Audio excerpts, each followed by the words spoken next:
Hi, it's Isa, and here are some tools for assessing learning online. The first one I have is an article that gives ideas for several tools that you can use to assess learning. A lot of those are expensive. Some of them we've used in our district, like AIMSweb for RTI progress monitoring, and we're also using Plato, I know, at the secondary level. And some of them are sort of all-encompassing. One that I wanted to share with you that's on this article is the Discovery Education Assessment piece, which looks like this. Again, something that you're going to have to pay for, and usually districts do district-wide subscriptions. Not exactly inexpensive, but a very comprehensive way to keep track of learning and standards and assessments. Another one that looks kind of similar off of the same article is learning.com. And this one, as you can see here, has online tools, some lesson planning, and if I can scroll down here, it does have some professional development pieces as well. Now, one that I found online is called Exam Builder. It's a lot less expensive.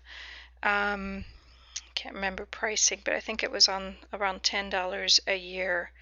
And also this does let you, $10.75 per year. It does let you create web-based exams. It randomizes the questions. It keeps more like a grade book. So that's something that people could use as well. Aside from the formal, kind of like multiple choice exams, I'm more partial to having a little bit more fun with kids. And Kia is one of the sites that allows you to do various activities. Some are matching activities. Battleship is one. There are some crossword types activities, but it also has testing and surveys, and you can keep all of the records of the kids online. Kia is not free. It costs $49 a year per teacher, but you can also get a cheaper price with group subscriptions. Another one is Hot Potatoes, which is a freeware. And actually, I know in our district you can embed Hot Potatoes into Moodle. And again, it's the same type of game-like activities. Down here, it tells you, multiple choice, short answered, jumble sentences, crossword, etc. Those kinds of short activities.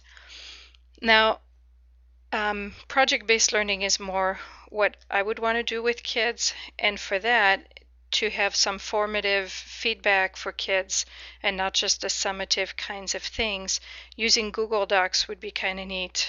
It's easy for kids to collaborate. It's easy for the teacher to use. And here on this document, there are some ideas for using different kinds of activities that you may want to use it for here.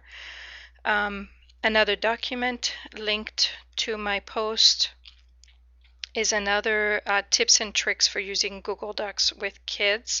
So how could you use it in a classroom to keep things organized and to be able to see who's working on the project, who's contributing, who's not, that kind of thing.